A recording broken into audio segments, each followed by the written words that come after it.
What's going on, everyone? Welcome to episode number 23 of the Nati Pod. I'm your host, Ryan Townsend, alongside Matt Roberts today to discuss the Bengals' final game of the season. Everyone I know had high hopes for this game, but sadly, it didn't work out that way. The Baltimore Ravens come out on top 38-3. Matt, yikes. Yeah, yikes would definitely sum it up there, Towns. Definitely sum it up. I think we had our bags packed before the game started. I think their lockers were already emptied out and bags were packed. They're ready to go back, ready to go home, done for the year. So. I mean that's from the start. I think at least on the defensive side, that's the way it looked to me. And when we got the ball back on offense, I think that's the way it looked to Coach Taylor and all his guys. Would you agree?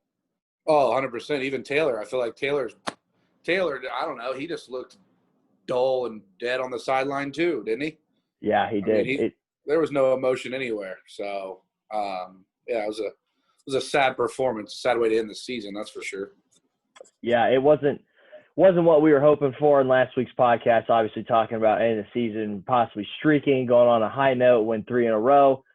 We end the season at 4-11-1, and one thing we want to hit on too is, so we've talked about Coach Taylor. Obviously, he's 6-25-1 in 32 games as the Bengals head coach. Yeah. But what we get into now is when we talk about him as a head coach, we talk about the division. How do you do in the division? Can you win the division to get in the playoffs? Right. He's got one win in 2 years against the Cleveland Browns. He's got one win in 2 years against the Pittsburgh Steelers. And he is 0 for 4 in games against the Baltimore Ravens. Do you think there's any correlation to that, Matt? Well, he's gotten waxed by the Ravens at just about every time they've played, right? Yeah. You've got the stats there. You've got the scores. I mean, It is just bad. He has no answer for Baltimore and for Lamar Jackson at all. And, I mean, I don't even know how many yards – I don't have the stats of how many yards that Lamar passed for. Or it really wasn't even his passing yards. It was his attempts. Like, they didn't even really have to throw the ball. They just ran it down their throats. Yeah. I mean, Lamar was kind of all over the place doing what he does, running the ball. We just couldn't stop it. Our defensive line was nowhere to be found at all. Like, our D tackles were nowhere to be found. Our linebackers were nowhere to be found. I don't really know if you could find anybody on that Bengals team today. It was just a terrible, terrible performance all around. Very disheartening. I wanted to see a little bit of fight out of them. I wasn't expecting another win. I mean, the last two, I think, surprised the heck out of everybody, really. But to just go out and get boat race like that, come on, man. Like, that was just terrible. Terrible. It was bad. And when we talk about, where were some of these guys at today, you could definitely see the defensive ends lost contained multiple times. We were only rushing 4, dropping back 7. Lamar scrambling for a couple yards. Yeah. I credited Lou last week coming in, and I credited him in my article I wrote this week, the preview article, about he had a good game plan. Lamar ran for only 3 yards the first time we played him. And this week, I'm almost positive he ran for over 90 to 100. He broke his 1,000-yard mark this year on rushing this season. I mean, right. Where's the spy? Could we have spied him? Could we have done anything differently on defense? Like, when it didn't work in the first quarter, how about we try something new? How about we adjust? Like, where were the adjustments today? There were 0 adjustments. It's just downright. I'm like Matt. I'm sad. There's a lot of emotion going on over here, but it's all bad. Like, oh yeah. I don't know. Upset. No. I get you for sure. I mean, I was texting one of my buddies today, and we were talking about, which we'll get into the assistant coaches here in a little bit, but we were talking about Lou Anarumo. And, he had this game plan against Lamar that I talked about. Like, he was coaching for his job today. And, I mean, 404 rushing yards today, I think we can almost say Lou's out the door. See ya. See you later, Lou. It's been fun. That's all I have to say about Lou. That's all I have to say to Lou. Hey, I mean, we can leave it at that with Lou. But what we'll get into now here is, on the subject of Lou, he's also one of Zach Taylor's assistant coaches. We had reports come out yesterday and today The following 5 coaches are rumored to be leaving or have been asked to leave. Jim Turner, the offensive line coach, who everyone has just voiced their pleasures for Jim Turner. Nick Eason, the defensive line coach. Gerald Chapman, a defensive assistant. Bob McNell, the wide receiver coach, which to me is kind of surprising. I'll get into here a little bit. And then Jamal Singleton, the running backs coach. Today, I think it was an hour and a half before kickoff, I saw a report for Matt Jones, covers Kentucky football, basketball, 24/7 sports. He's rumored to be heading to the University of Kentucky to be their running back coach, to fill their running back coach vacancy. The one thing I want to get into with these guys is it's not so much that they're leaving. I think what I want to get into with these guys, it's when the news broke. The timing's weird. The news broke yesterday for 3 of these guys. Bob McNell was early this morning. Jamal Singleton was an hour before kickoff. Do you think the timing with that, obviously the blowout happened today, but do you think the timing affected any of these coaches and what they were wanting to do today on the field? Yeah, I got to imagine so. If I knew I was getting fired or leaving, definitely would change my mindset a little bit. At some point in time, you got to have a little bit of heart and some character behind you, care about the guys that are there. And, but yeah, I would think so. I would think losing my job before the game or the week of the game is just weird. It's weird because we lost how many games in a row at the midway point of the season? Well, we got a win against the Titans, and then we lost like 5. I think it was 4 or 5 in a row, yeah. We'll just throw a number out there. Why the hell didn't we fire anybody then? Yeah. And then we win 2 games in a row, and then we fire 5 guys.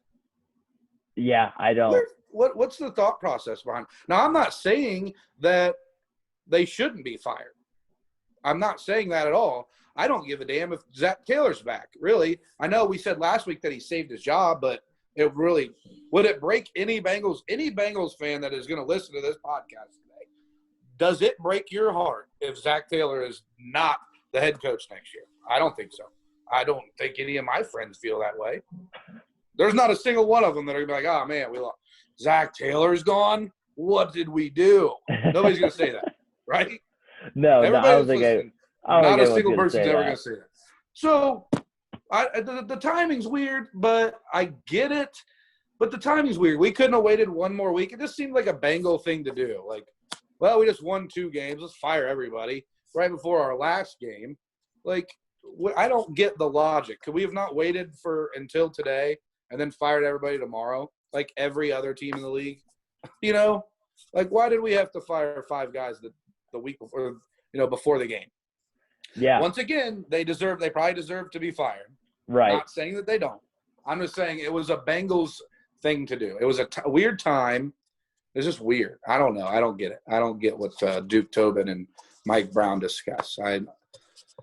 I would love to sit in one of their meetings. I really would. I'd be right there with you. But the thing that gets me is, you're right. When we had that losing skid, why are we not firing the guys earlier? Maybe the thought started to come, but they couldn't pull it. Because I think in the last couple of years, correct me if I'm wrong, Maddie, I think the only 2 coaches that I remember being fired in the middle of the season were Terrell Austin after, I think it was the 2016 game against the Steelers, called that cover 0. Antonio Brown goes to the house. Yep. The dive went that. We ended up 6-10. He gets fired. He was the DC. Marvin took it over. And then after the Texans game, I believe it was Deshaun Watson's first or second year, that Thursday night game, we lost 13-9. Huh? We fired our OC, Ken Zampese. Those are the only 2 coaches that I can remember that have at least been fired or considered being fired in the middle. Like, right. It's not a Bengal-esque thing to do, is fire coaches in the middle of the season. But the day before – it's not even the middle of the season. That's my thing. It's not even the middle of the season. If you're going to make that move, then you make that move at week 8 when you know that things are wrong. You know that this is bad. Like not week 17. Week 16 and a half is a terrible time to fire people.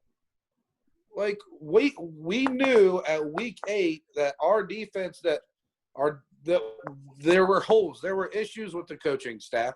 There were issues with the team. Week 16 and a half to fire somebody makes 0 sense to me. It's either middle of the season or after the season. What was 5 days or when did the news break? Earlier this week, because I read it too. Yeah. When I read that, I was like, what the hell are we doing? What, you can't wait for 4 to 5 more days and then fire everybody tomorrow and Monday like everybody else. You know, there's a name for it. Like, there's literally a name for it tomorrow in the NFL. What's it called? Is it Black Monday? It's Black Monday. Yeah. Right? That we couldn't wait for the day.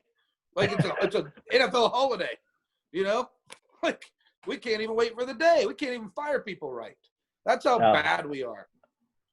Yeah. And I was good. Last 2 weeks, I was great. I was all happy. We won 2 games in a row. Now it's just back to Bengals. That was Bengals football today. That was Zach Taylor Bengals football today. Disappointing. Sad. It's the emotional roller coaster we go through as fans. I'll tell you that. It's the emotional roller coaster. It's just I mean, it is. I don't know how else to explain it. We're up here, and then we're down here, then we're here, and then we're way back down, then we're up, and then we end the season on a low note. It's just the roller coaster. Yeah. Stupid. It's stupid. What's our next talking point, Tal? Let's move on past this one because it's just getting me all fired up here. Well, it's getting me frustrated. The next talking point is we're going to tease a little bit into the season review and off-season podcast. So in the next couple of days or so, when we can have our schedules aligned here, we're going to talk about the season review. Obviously, finished 4-11-1. Looks to be, after Cleveland clinching, we are the only AFC North team that will not be in the playoffs. The 3 other teams made the playoffs. That's a little disheartening, but we're going to talk about the season, what we thought went well, didn't go well, the off-season plan.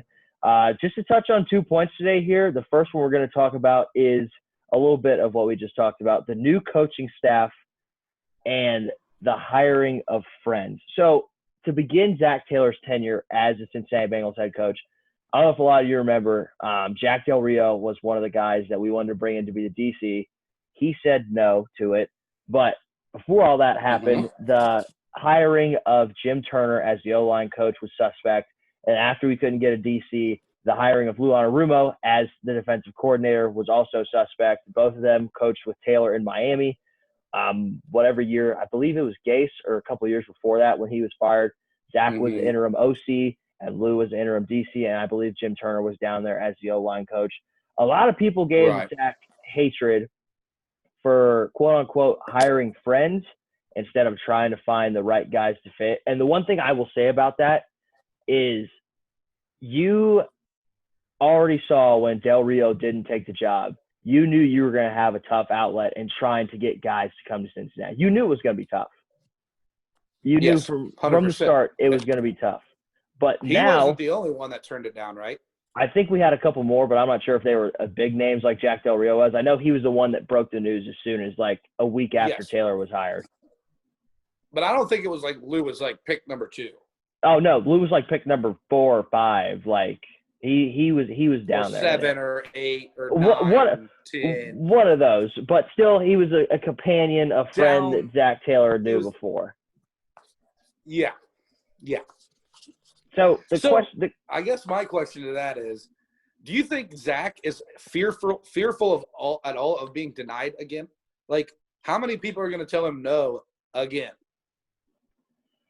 You know, I think at this time around, I think it's going to be easier to bring people in for 2 reasons. Number one, can't wait to hear these. Number one, we have been injury plagued, but having guys like Jesse Bates, like, I'm sorry, you're going to coach the best free safety in the NFL. With Pro Football Focus grades, he's the number 4 rated player on defense right now in the NFL. You get to coach Jesse Bates, you get to coach Von Bell, DJ Reader in the middle. We've got up-and-coming linebackers, Trey Waynes, if we sign Will Jackson III on the outside. You've got playmakers that you can align on defense. And number 2, Joe Burrow is your quarterback. And I think that's what we talked about another week or so ago, maybe off the podcast, is the free agency period, which we'll get into after this. They just had to tell those guys last year, hey, Joe Burrow is going to be our quarterback. We're picking number 1. We're taking Joe Burrow. I want you to come with us. Now you can use that a little bit. Say, hey, if we get a solid defense, we've got Joe Burrow. We've got some weapons on the offensive side. I think if they mesh well together, we're going to have a good point. People are going to be afraid of. That is what I would say in the second time. Because at first you knew once Marvin left, and everyone else started leaving. They're like, oh, Cincinnati's got nothing. Andy Dalton's the quarterback. AJ's been injured. Right. Like, they've got nothing to show for it. Right. So I think the No, that second makes time around is sense. going to I help get us. that. I get that. My fear is, though, is how many coaches are going to want to join a staff on a guy who's going to start the season on the hot seat. That's another good point I did not think about. Why? I mean, so do you think already talking into next week, do you think if he doesn't win, he's automatically on the hot seat? Like week 1, Zach Taylor's hot seat. How he hot? should be. No, He should be. That's what I'm saying. Like, how hot can it grow into order of, like, is he going to finish year 3? Like, or the one thing I could bring into, a lot of people have talked about Mike Zimmer. If Minnesota lets him go, people are saying that Mike Zimmer could be a DC. But also, the point that they're bringing in is if Zimmer's the DC, knowing that Taylor's on the hot seat, if Taylor gets fired, I 100% guarantee you if somehow Mike Zimmer is our DC, pending if he gets fired from Minnesota or not, he could slide in and be the interim. I wouldn't mind seeing that at all. Yeah. I wouldn't mind seeing Zimmer come. Zimmer could be the head. Yes. That would be a great move. Now we're thinking, like that would be a really great move. Listen, if Zach Taylor's seat is not hot, then I don't know. I don't even know what we're doing. Like it should be. It should be hot. Like he should even have a chair in his office. They should make him stand all off season. They should just make him stand and do everything that he's going to do in the off season while standing. Don't even give the man a chair. Like that's how hot his seat should be. And if he starts the year 0-3 or 0-4, then he should be gone. Like he's got to turn this thing around and he's got to do it right now. There's no more waiting. We're going to talk about later. I think we're going to talk about the money that we got and the guys that are coming back. The draft pick that he's going to have is going to be a top 5 pick, roughly. If we'll wait for these 4:00 games to end, but it's going to be a top 5 pick. Yeah, I would think 6 so. at worst. The seat is hot. The seat's hot. Hi, babe. Yeah, I would definitely agree with that for sure. With being in the hot seat. So the thing we get into here with the coaching staff, though, is obviously we move apart from the friends. In your opinion, Maddie, do you think with getting a new coaching staff in there, maybe getting some veteran guys, some experienced guys, do you think that this second-hand coaching staff, I wouldn't say second-hand, second time around, let's go that, the hiring process is second time around, do you think this coaching staff, no matter who he gets, do you think it's got to mesh right away? Do you think we need that in order to be successful next year? Or can we linger here a little bit if one guy here, like if we get a solid DC and the assistants are so-so, if we get a solid DC, like how much does this staff need to mesh right away in Zach Taylor's year 3? For him, it needs to mesh. He better make some good selections here. Yeah. Like, his job is on the line. He better find some guys that can coach this team up. It's him and Duke Tobin, too. I mean, Duke Tobin should be taking some of this credit. Not even credit. Some of this negativity as well. Like, let's not forget that he's the one that pretty much puts this whole team together. So, but yeah, they better mesh well. If I'm Zach Taylor, I better make the right decisions, and I need a defensive coordinator who's going to come in and create, I don't know, something going to be a little different, a little outside the box. But Stern, Mike Zimmer would be a guy that I think that was a great name. I don't know if Minnesota's going to fire him, but somebody who, remember him? His defenses were always a little nasty, they had an edge to them. And he was well respected. He was very well respected by his players. I think he still is. Oh, yeah. Those guys loved him when he was there. So, that would be a home run. I don't know. Zach Taylor better find some guys, though, that are going to mesh well. If he doesn't, he's in trouble. Oh, easily. His seat has got to be hot. Like, I'm pretty sure there was rumors swirling around if he didn't rattle those 2 wins off that he might have been gone this year. Yeah. I did hear that.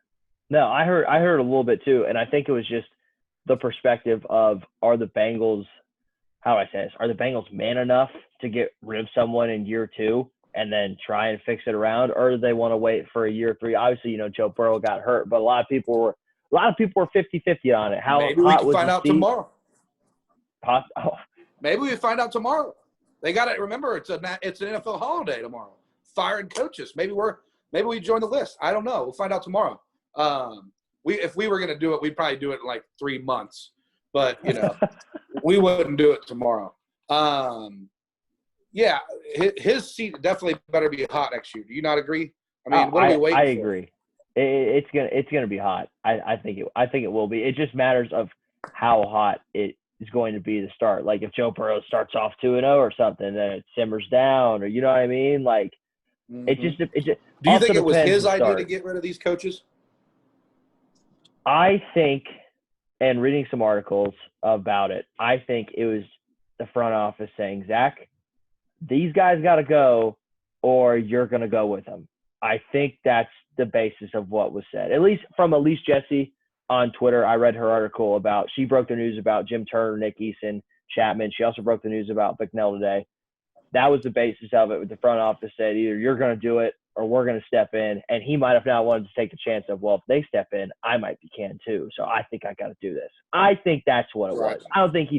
I honestly don't think he did it on his own, because the way I watch his news conferences, he always talks good about his coaches and gives them credit. And, they're good people to be here. They're gaining experience. We're meshing. Like, I don't think Zach Taylor would have been one of those guys to say, all right, my job's on the line. I got to get him fired. It was probably the front office saying, hey, you have to do this or you might be gone too. All right, well, I'll do it. I'll get him out of here. No problem at all. He gives the same answers every week in his conferences.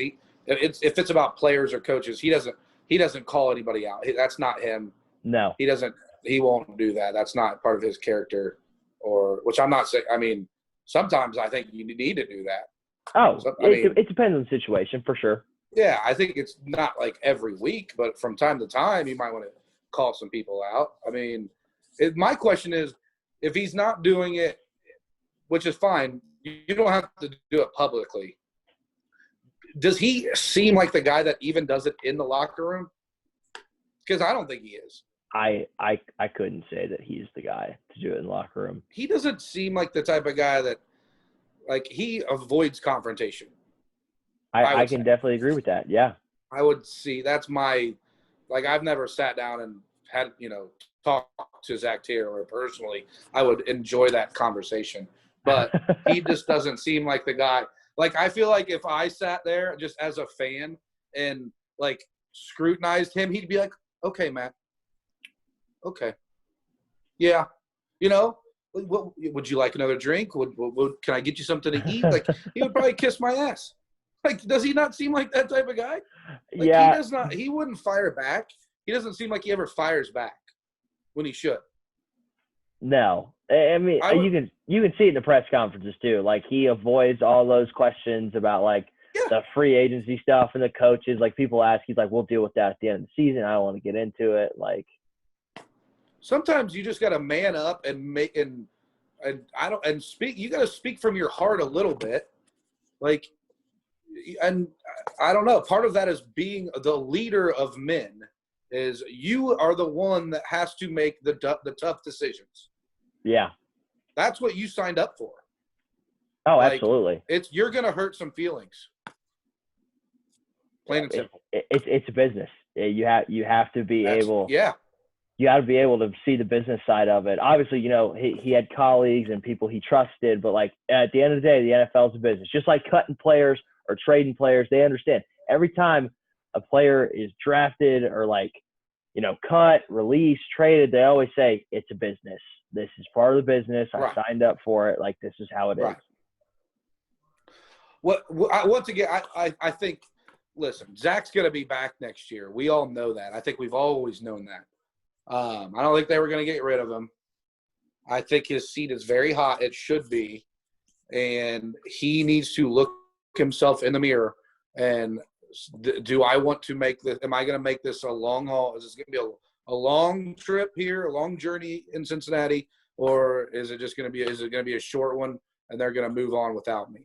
Because, and here's the thing too, as an organization, we got to make this decision right now too, because Joe Burrow is our guy on the rookie contract, where this is the time where you got to make your move with all that extra money that's, available. Mm-hmm. And I don't know. You got to at least build some sort of consistency. And so I don't know.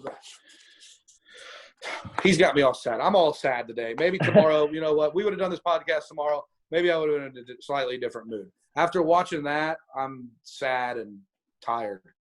Hey, that's what they made me. Sad and tired. I completely understand. It's okay. We're not getting into a lot. We're just getting into one more point here, and then we'll get it. I'm down to get the raw emotions after a game. I mean, I would have loved to have done the Pittsburgh game after at 12 o'clock at midnight, but hey, we still let it into it. So we'll get right in here to the second part of our teaser for our off-season podcast coming up later this week, whenever we can find time to do it. I'll tweet out when we're going to do it and stuff like that. So we talk about the free agency period and the off-season period, the draft and all that, et cetera. I believe right now we're in the 4 to 5 range, depending on what happens in these 4 o'clock games like we talked about. And free agency last year, you guys know, we hit some home runs in free agency last year. Obviously, 2 guys are injured, but, I mean, we went out and spent the money. Von Bell, Trey Raines, DJ Reader. We got some pieces we needed to fill. We didn't fill all of them, but we got some pieces we needed to fill. So for this offseason here, Matty, in the free agency period, the guys we got coming back, the guys with team-friendly contracts, for you, with the pick number 4 or 5, what is your focus in free agency and why? Well, this is what gives me hope for next year. It's not Zach Taylor and that coaching staff. It is the fact that they have some money to spend, and they do have some players on the team that can contribute. They've got some holes that was showed today. There are some holes, but they do have some guys. That's the thing. It's the guys that you said that are coming back, plus what they have, where they're at in the draft, and how much money they have to spend. That's the hope. Yep. That's the hope as a Bengals fan for next year, because like you said, you get Trey Waynes back, you get DJ Reader back. You hopefully, you can. I think Uzama's is he a free agent? But he's either a free agent or he has one more year. He might have one more year. I really like him. I think he was a big piece that we lost earlier. I mean, the amount of injuries that we had is pretty rough. You get Mixon back, which although I think Ryan's very capable of handling the job as well, I would try to re-sign him on a 1-year deal. They can make some moves, and but that's where the hope is with the players, I would say, for sure. You make some moves, and it showed today. I didn't realize how weak that secondary is without William Jackson. It's bad. I really didn't. I always thought that William Jackson was okay. Mm-hmm. I didn't think that he was a must re-sign. But, man, those guys today were rough. And they didn't even throw the ball very many times. No. They didn't need to. If those are our backups like that, well, and that's the thing too, is you have to have solid backups in the NFL, and our backups just didn't perform very well. No, especially those corners. Those corners got beat. There's no reason that Davis and who was the other Sims should be on the team next year. There's no reason that they should be on the team next year. And as much as I like Phillips too, he seems to get hurt a lot. Yeah, he did get hurt today, and he's gotten hurt the past couple of weeks too. Yeah. So not having Alexander today and not having William hurt bad. That shows how much I think that guy's needed, that they need to re-sign him. Oh, yeah. But, yeah, if you could throw – I don't know much about Trey Waynes. I have a buddy who told me the guy's a beast. That's all. I don't know a lot about him. I haven't seen him play. I have hopes that he lives up to that contract. Yeah. When he comes in next year. That's what I'm going off of, is hope. I hope DJ Reader comes back and is healthy. Yeah. I hope – we need a linebacker too, a middle linebacker. Mm-hmm. They could definitely need a middle linebacker, but if you look at the bright side of things, Jesse Bates, obviously T. Higgins getting hurt today. We didn't even talk about that. He was the record. That sucks. That was terrible. AJ that too was could have had a record. He didn't have a single catch, so it was terrible. Two records could have been broken today. Should. 0 records came today. 0 records. But him, Boyd, Jesse Bates, and Burrow is good enough to build around. Oh, yeah. So you got some key pieces. Now you just got to find some guys that can fit around them and make some plays. Yeah. So, but yeah, I think like you said, the money that they have, they've got a lot of money. Yeah. Like Geno, they're going to get some money back with Geno. They're going to get some money back with because they're not going to re-sign Geno. And who was the other one? Bobby Hart, I think we talked about. Bobby Hart. Well, because Geno and Bobby are still under contract, but Geno would be, if we let him go, that's 9.6, but that's also 5 in dead cap, which is fine. And then Bobby Hart, if we let him go, I think it's 7. We get $7 million back, no dead cap. So that right there is $17 million that we can build something in free agency. Helps the salary cap for sure. Right. So yeah, that money plus all the. I mean, they've got some money that they're going to be able to spend and hopefully hit some home runs. I mean, they've got to evaluate the talent and they got to bring in the right guys. I mean, you can spend money and miss. Oh yeah. So they need to. It's the same thing. Duke Tobin needs. It's the same thing we're talking about with Zach. Is he needs to hit on these coaching staff. We got to hit on these players that we bring in, and we got to bring the right players in, and see what happens. But there are some key pieces that they can build around. There's a lot of holes though. It showed today. A lot of holes. Ton of holes. But it'll be a new year, so yeah, I'll be happy. I'll be happy week 1. We both will be happy. We'll both be excited and getting ready for it. So the one thing I want to hit on real quick before we let you guys go here on episode 23. So in saying pick 4 to 5, my thought would be, probably going to have to go get an O lineman, guard, tackle, because if we don't get Sewell, if Sewell doesn't drop down to us, like we're going to have to anticipate that and getting a guard or tackle free agency like Joe Tooney. From the Patriots, Trent Williams is a free agent. We could stick him at left tackle, move Jonah to right. I don't know how Bengals fans would feel about that. So if we decide to do that, say we get some good linemen, say we get a decent tackle, we get Joe Tooney at guard with pick 4 or 5. I'll ask you this and then we'll take off here. Do you justify drafting a playmaker like a Jamar Chase, Devontae Smith, Kyle Pitts, that tight end from Florida? Do you justify picking those guys at 4 to 5? Or would your play right now, which we'll get into more in the next podcast, would you trade down and try and acquire more picks? Just tease them a little bit. And what do you think right there? Do you justify getting a playmaker with 4 or 5, or would you trade down? Either way you go, I think could work. But yeah, it would be nice to have one of those 3 guys that you just named off. Oh yeah. To match up with Joe. Oh, it'd be amazing. That would be fun. But yes, you could trade down and you could make that work as well. But man, I really like Pitts.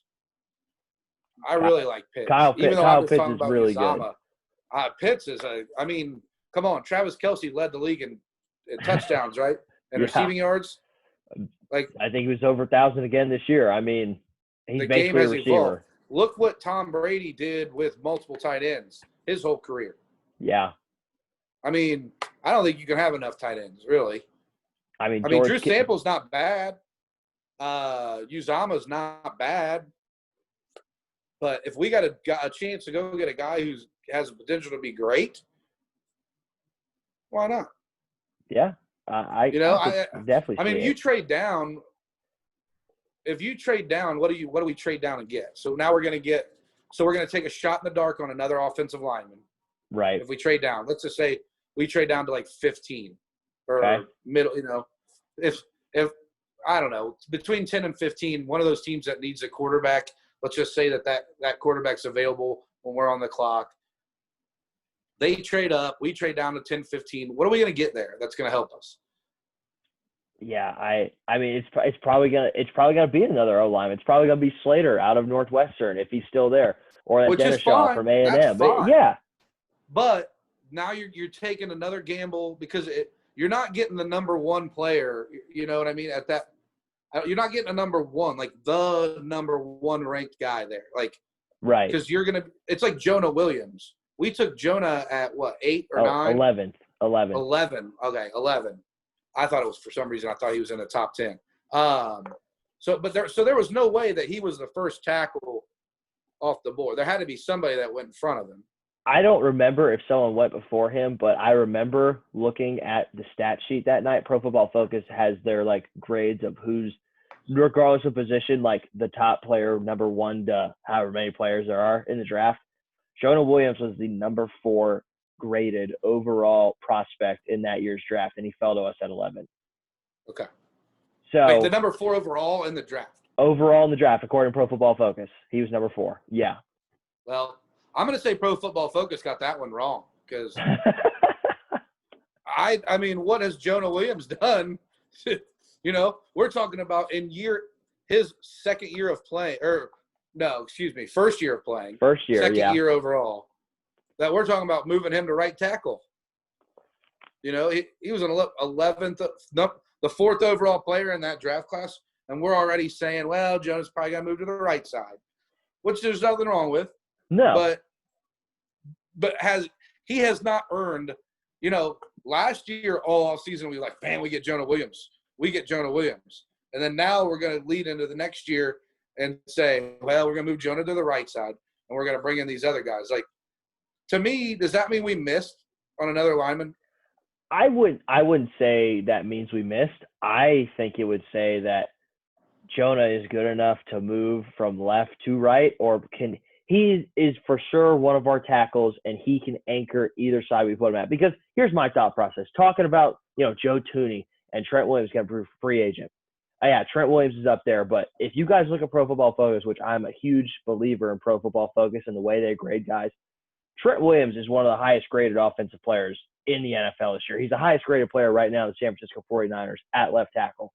If we got him on like a 2-year deal or something that was worthy of him and he'd want to come to Cincinnati, I'm sorry, there's no shot he's going to want to play right tackle. He's going to want to play left tackle. Like, if you go get a caliber guy, they're going to probably want to play left. Like, if we went and got a left tackle, they're probably going to want to play left tackle, and you could move Jonah right. That was just a comparison I was making. I think if Sewell came too, we had both agreed if Sewell came, he was probably going to be left. Jonah was probably going to be right, depending on, you know, the play-in and how they do in preseason and the fight between those two. That's just what I was saying in the sense. So. No, that makes sense. That makes sense. I don't know. I'm just worried about that we already miss on this guy. I mean, our track record of drafting linemen hasn't been that great lately. No. There are other holes, though, on this team besides the offensive line. It's not just the offensive line that's an there's issue. There's plenty of holes.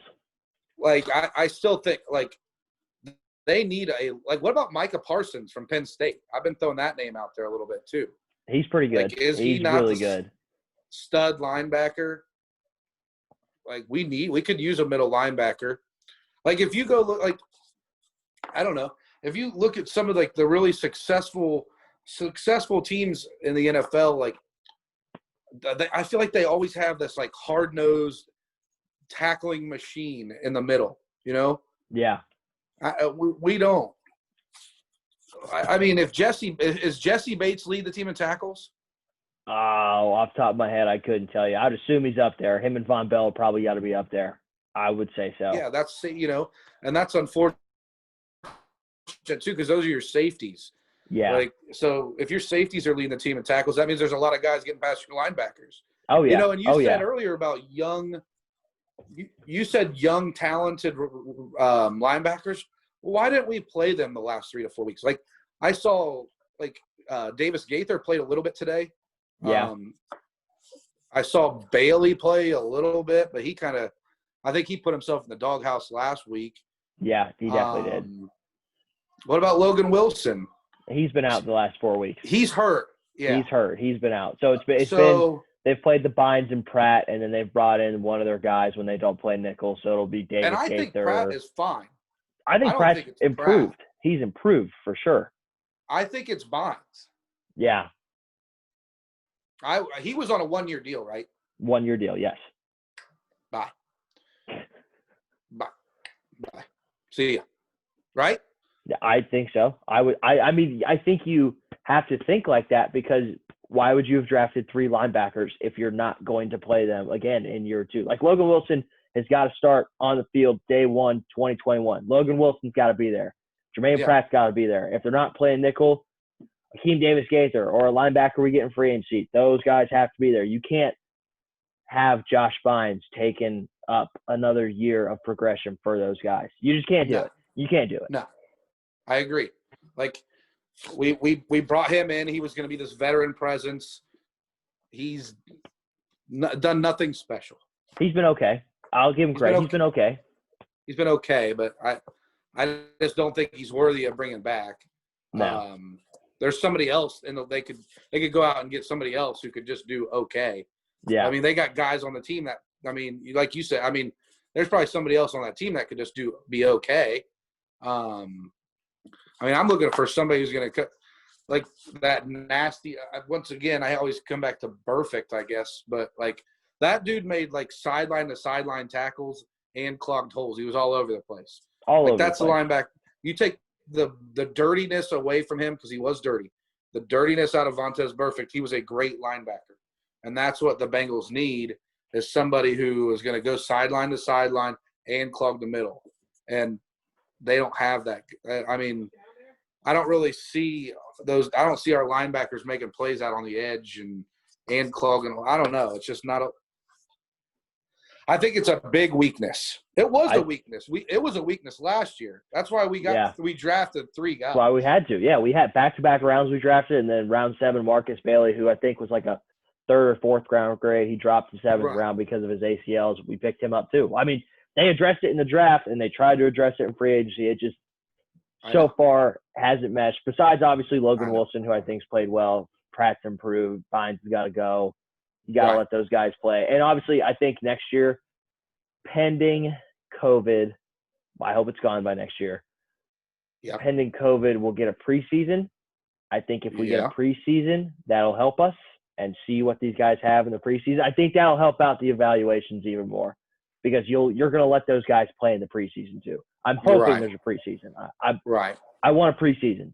I want it. Don't hold your breath on that preseason thing. I don't know if there will be. I think this preseason there might be 2 games. I will take 2 or 3 games. It doesn't have to be 4. 4 has always been the pointless. It's always been who's on the practice squad, who's going to keep the 53. Because game 3, that's where everything's decided. Game 4 is nothing. 2 or 3. Just give me 2 or 3 games to see these guys progress. See them not progress. You get a whole training camp. Preseason. That's all I ask. Right. Give me a preseason to see these guys. That's what I care about. I'm cool with that. I'm in. I'm hip with that.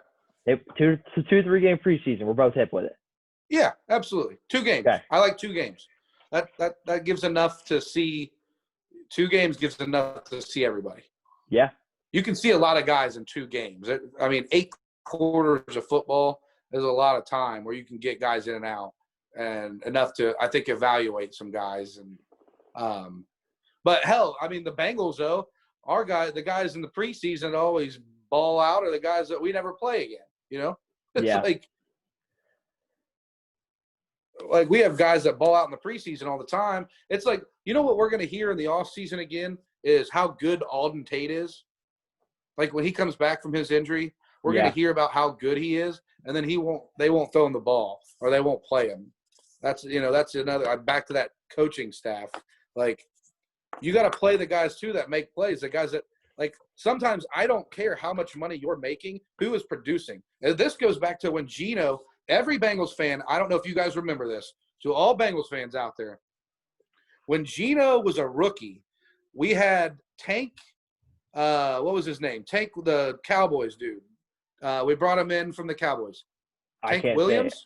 May have been. Yeah, that name sounds familiar. I don't think I'm following here. Just keep going. You're on the roll going, here. Towns. Let me explain, and it'll click for you. Okay, so we had Tank Williams come in, and we were paying him money, and Geno was a fourth rounder out of Georgia, right? Okay. His rookie year, right? And in preseason, Geno Atkins looked like a stud.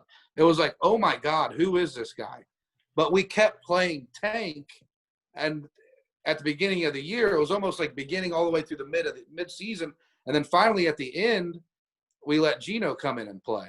My point is, the guys that are making plays at that point in time, it doesn't matter if it's preseason or not. Those are the guys that are going to make plays. You know what I mean? Like, take money out of the window. Like, it's like with Bynes. I guess my point is, with Bynes, just because we brought him in and paid him money, it doesn't mean that he has to play. It's just, I'm going to say the same thing with Joe Mixon next year. If Pirine runs harder than Joe does at the beginning of the year, if Pirine's a Bengal, or Gia, whoever is running the hardest, give that person the ball. Like, if Joe Mixon does not come in, because we're going to say it again, we're going to have this another podcast where we're going to talk about the team next year and all these guys. Yep. Joe Mixon, we're paying him 4 years, $48 million. If he comes in and he dances in the backfield, then go back to the sideline. I don't need you. You know, my point is I want guys that are going to perform and perform right now. Like, that's it. And I don't care how much money we're paying you. If you're the 53rd player getting paid or if you're the highest payer, doesn't matter.